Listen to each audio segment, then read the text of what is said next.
Hello, listening friends. नमस्कार श्रोता मित्रों, We are glad you tuned in. हम आनंदित हैं कि आप हमारे साथ हैं। Let me remind you that we have been studying the life of Moses. मैं आपको याद दिला दूं कि हम मूसा के जीवन का अध्ययन करते आ रहे हैं And today we're going to talk about murmur. और आज हम कुड़कुड़ाने के विषय में देखने जा रहे हैं। The Hebrews were the worst murmurers and complainers of all. इब्रानी सबसे बुरे कुड़कुड़ाने और शिकायत करने वाले लोग थे। When they were waist deep in Egyptian mud, जब वो मिस्र के कीचड़ में कमर तक धसे हुए थे, with the whips of the slave masters on their backs, अपनी पीठ पर गुलामों के स्वामियों के कोड़े खाते हुए, they cried out to God in their misery. तो अपने इस संताप में उन्होंने परमेश्वर की दुहाई दी। God supernaturally intervened and delivered them from their plight. परमेश्वर ने अलौकिक रूप से हस्तक्षेप कर उन्हें उनकी दुर्दशा से छुड़ाया। But the moment they faced the slightest problem, they complained and they murmured. परंतु जैसे ही उन्हें कोई छोटी सी भी समस्या होती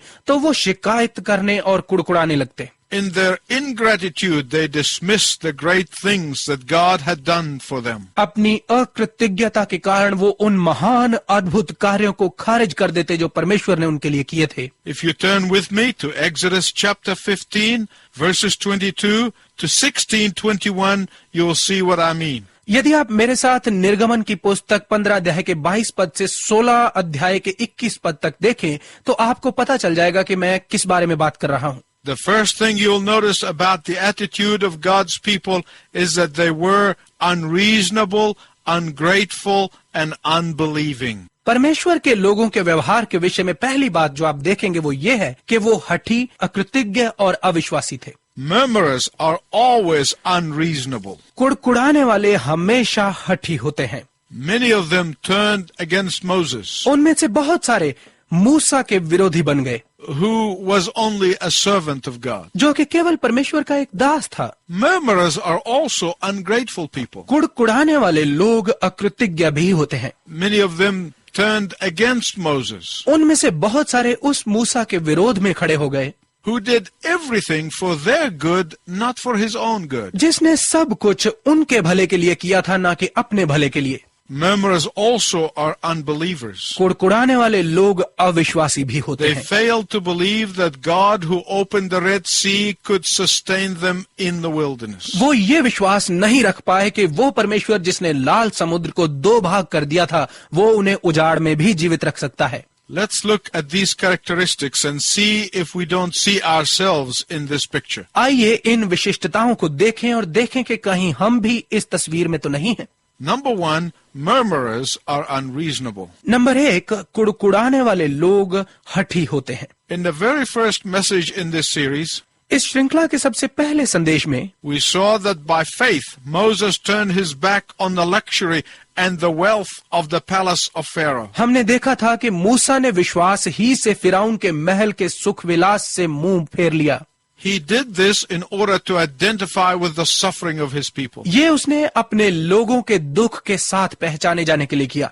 He was not a downtrodden slave who rose to power. वो कोई तुच्छ सा गुलाम नहीं था जो गुलामी में से निकलकर ऊपर तक पहुंचा था। He was not a nobody and overnight became famous. वो कोई नाचीज सा नहीं था कि जो रातों रात लोकप्रिय हो गया था। No, he had all of that. नहीं, ये सब कुछ उसके पास था। But he turned his back on all of these things in order to be a servant of the living God. परंतु उसने जीवते परमेश्वर का दास बनने के लिए इन सब चीजों से मुंह मोड़ लिया। But the people of God did not think about these sacrifices that Moses made. परंतु परमेश्वर के लोगों ने मूसा के इन बलिदानों के बारे में कभी नहीं सोचा। They only murmured and complained. वो केवल शिकायतें करते और कुड़कुड़ाते रहते। Why? क्यों? Because murmurers are unreasonable. क्योंकि कुड़कुड़ाने वाले हठी होते हैं। In the same way, when the Pharisees murmured against the Lord Jesus Christ, इसी रीति से जब फरीसी प्रभु यीशु मसीह पर कुड़कुड़ाते थे, they failed to recognize that he was the Lord of glory. तो वो ये नहीं पहचान सके कि वो महिमा का प्रभु था। They failed to recognize that he dwelt in splendor before all creation began. वो ये स्वीकार नहीं कर सके कि सारी सृष्टि के प्रारंभ से पहले वो वैभव में निवास करता था। They failed to recognize that he is the one who said to the light, be, and it was. वो ये नहीं पहचान सके कि ये वही है जिसने ज्योति से कहा हो जा और ज्योति हो गई। And yet he turned his back on all of these things so that you and I can be saved. और फिर भी उसने इस सारे वैभव से मुंह मोड़ लिया ताकि आप और मैं बचाए जाएं। But you see, murmurers are unreasonable people. परंतु आप देखते हैं कि कुड़कुड़ाने वाले हमेशा हठी होते हैं। They do not reason. वो कोई सोच विचार नहीं करते, They do not think logically. वो तर्कसंगत रीति से नहीं सोचते, They do not analyze fairly. वो ठीक तरह से विश्लेषण नहीं करते, They do not think rationally. वो विवेक पूर्णता से नहीं सोचते। My listening friend, I hope you listen to me very carefully. मेरे श्रोता मित्र, मैं आशा करता हूं कि आप मुझे बहुत ध्यान पूर्वक सुने। The husband who is a murmurer often takes his wife's goodness for granted. कुड़कुड़ाने वाला पति अपनी पत्नी की अच्छाई को अक्सर हल्की सी बात समझता है। The wife who is constantly criticizing her husband never stops to ask if her criticism is justified. वो पत्नी जो लगातार अपने पति की आलोचना करती रहती है, कभी ये जानने के लिए नहीं रुकती कि क्या उसका आलोचना करना ठीक है। Parents who are constantly putting their children down, वो माँ बाप जो लगातार अपने बच्चों को नीचा दिखाते रहते हैं, they never stop to think about what that is doing to their children's inner being. वो कभी ये जानने की कोशिश नहीं करते कि इससे उनके बच्चों की अंतरात्मा पर क्या असर हो रहा है। Secondly, murmuring people are ungrateful people. दूसरी बात, कुड़कुड़ाने वाले लोग अकृतज्ञ लोग होते हैं। There's another thing about ungrateful people that you should know. अकृतज्ञ लोगों के बारे में एक और भी बात है जो आपको पता होनी चाहिए। They have a selective memory. उनकी याददाश्त चुनिंदा होती है। They have a short attention span. उनका ध्यान देने का समय बहुत छोटा होता है। They focus on partial truths. वो अपने पसंदीदा सत्य पर ध्यान देते हैं। It was only a short month since the people of God had gone out of the slavery of Egypt. परमेश्वर के लोगों को मिस्र की गुलामी से निकले हुए अभी महीने से भी कम समय ही हुआ था। A month that was filled with miracles. एक महीना जो कि आश्चर्य कर्मों से भरा हुआ था। A month that was crowded with divine intervention. एक महीना जो ईश्वरीय हस्तक्षेप से भरा हुआ था। But look at verses 1 to 3 of Exodus 16. परंतु निर्गमन की पुस्तक 6 अध्याय के 1 से 3 पदों को देखिए। On the 15th day of the second month after they departed from the land of Egypt, they began griping. मिस्र की धरती से निकलने के बाद दूसरे महीने के 15वें दिन से वो उत्तेजित होने लगे। We would rather have died with the shish kebab in our mouths rather than be free and hungry. अच्छा होता कि हम सीख कबाब खाते हुए वहीं मरते बजाय स्वतंत्र होकर भूखे रहने से। Ungrateful people have selective memories. अकृतज्ञ लोगों की याददाश्त चुनिंदा होती है। They remembered the shish kebab, but they forgot the whips on their backs. उन्हें वो सीख कबाब याद थे, लेकिन पीठ पर पड़ते वो कोड़े उन्हें भूल गए थे।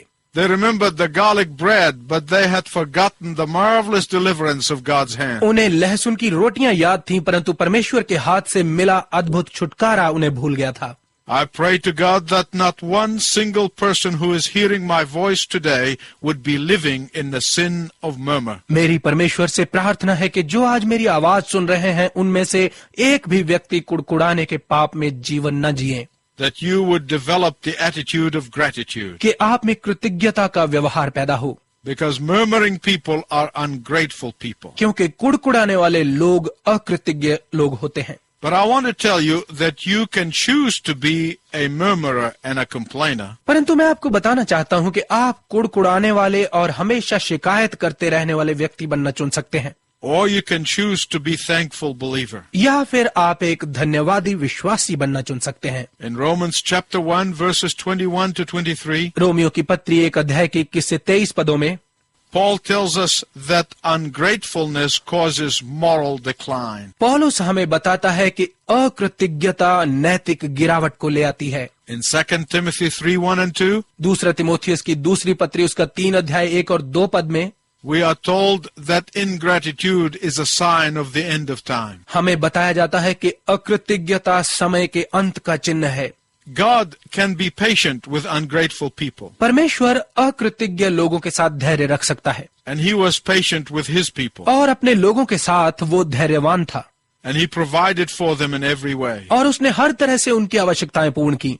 Manna from heaven, उन्हें स्वर्ग से मन्ना दिया, sweet water from bitter water, कड़वे पानी में से मीठा पानी निकाल कर दिया, But one day God had enough of their murmuring and complaining and their ingratitude. परंतु एक दिन परमेश्वर उनकी इस कुड़कुड़ाहट और असंतोष और अकृतज्ञता से उकता गया And he sent them fiery serpents that nearly destroyed them. और उसने उनके बीच में अग्नि सांप भेज दिए जिन्होंने तकरीबन उन्हें नाश कर ही दिया था। God can only take so much murmuring and complaining. परमेश्वर कुड़कुड़ाहट और असंतोष को एक हद तक सहन कर सकता है। God can take so much ingratitude and unthankfulness.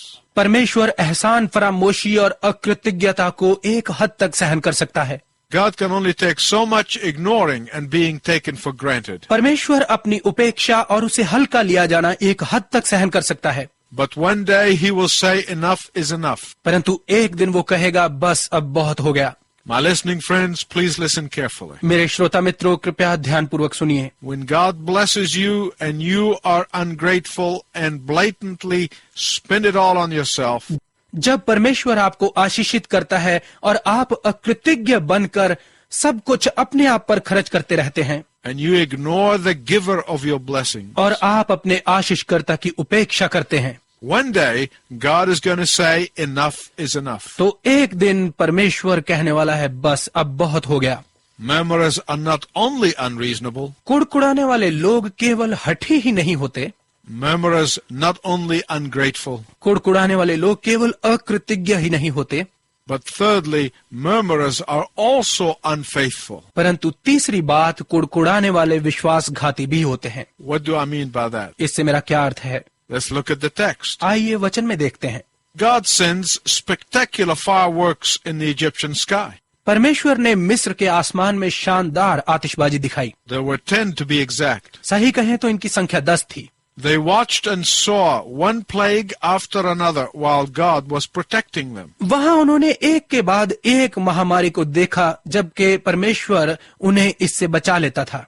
Then he provided for their salvation by the blood of the lamb that was shed, और फिर उसने मेमने के लहू के द्वारा उनकी मुक्ति का प्रबंध किया and the spreading of the blood on the doorposts so that the firstborn may live. कि वो उस लहू को अपने दरवाजों के अलंगों पर लगाए ताकि उनके पहलोठे जीवित बचे रहें। And then, as soon as they get into trouble with Pharaoh's army behind them, the Red Sea in front of them, God opens the Red Sea miraculously and supernaturally. और फिर जैसे ही पीछे फिरौन की सेना और आगे लाल समुद्र, जब ये मुसीबत उन पर आई तो परमेश्वर ने अद्भुत और अलौकिक रीति से लाल समुद्र को 2 भागों में खोल दिया। And they got on the other side and looked back and saw Pharaoh's army perishing. और उन्होंने दूसरी ओर पहुंचकर पीछे देखा और फिरौन की सेना नाश हो रही थी। You would think that after all of this, that they would have developed a faith that moves mountains. आप सोचेंगे कि इस सब के बाद उनमें ऐसा विश्वास पैदा हो गया होगा जो पहाड़ों को भी हिला सकता है। You would think that their faith in Yahweh is so unshakable. आप सोचेंगे कि यहोवा परमेश्वर में उनका अडिग विश्वास बन गया होगा, But not so. परंतु ऐसा नहीं था। The moment their stomach growled, जैसे ही उनके पेट में गुर्राहट हुई, instead of saying, God delivered us in 6 troubles and he will not forsake us in the 7th, तो ये कहने के बजाय कि यदि परमेश्वर ने हमें 6 मुसीबतों से छुटकारा दिया है तो 7वीं में वो हमें त्याग नहीं देगा, they murmured in unbelief. They had no faith whatsoever. वो अविश्वास के साथ कुड़कुड़ाने लगे, उनमें बिल्कुल जरा सा भी विश्वास नहीं था। So many Christians fall in this trap of doubt. बहुत सारे मसीही संदेह के इसी जाल में फंसते हैं।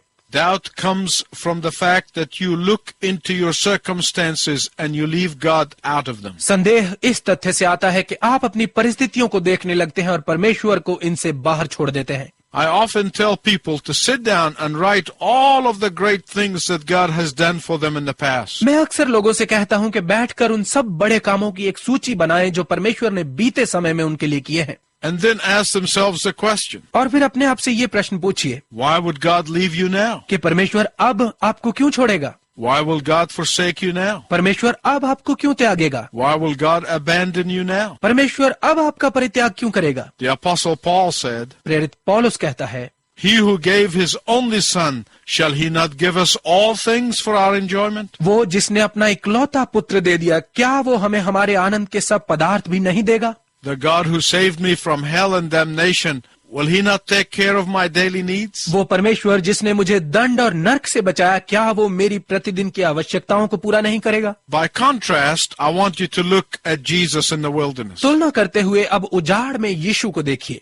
After fasting for 40 days, 40 दिन तक उपवास रखने के बाद the devil was trying to get him to murmur and complain against the Father. शैतान प्रयत्न कर रहा था कि यीशु पिता के विरुद्ध कुड़कुड़ाए और असंतोष व्यक्त करे, But Jesus would not fall into Satan's trap. परंतु यीशु शैतान की चाल में नहीं फंसा। Satan was trying to get Jesus to doubt his Father. शैतान प्रयत्न कर रहा था कि यीशु पिता पर संदेह करे, But Jesus would not fall into that trap. परंतु यीशु शैतान के झांसे में नहीं आया। Jesus knew that even if the Father delayed the provision of bread, he would sustain his body. यीशु जानता था कि चाहे पिता उसके लिए रोटी का प्रबंध देर से करे, वो उसकी देह को बचाए रखेगा। Why? क्यों?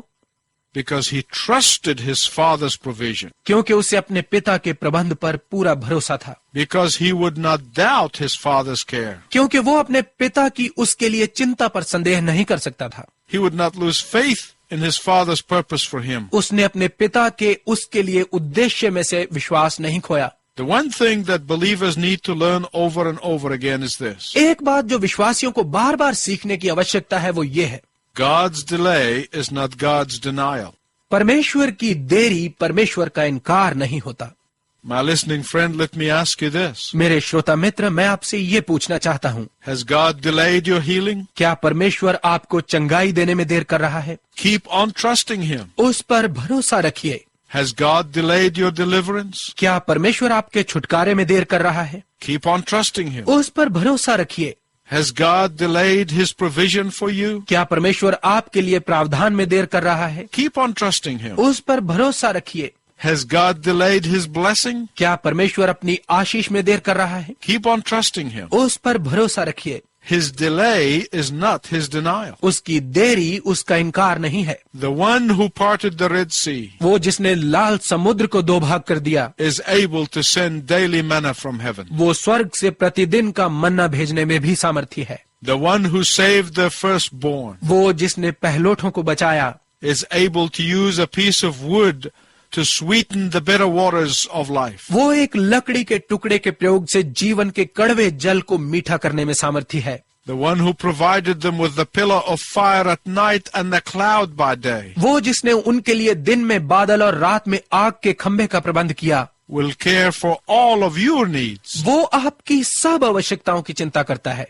Jesus is the bread of life. यीशु जीवन की रोटी है। And the very wood of the cross on which he hung turned the bitterness of hell into the very corridor of heaven. और उस क्रूस की लकड़ी ने जिस पर वो लटक गया, नरक की कड़वाहट को स्वर्ग के गलियारे में तब्दील कर दिया। Will you trust him? क्या आप उस पर विश्वास करेंगे? Will you accept his love for you? क्या आप उसके उस प्रेम को स्वीकार करेंगे जो आपके लिए है? Will you receive his mercy that he is offering you? क्या आप उसकी उस दया को स्वीकार करेंगे जो वो आपको पेश कर रहा है?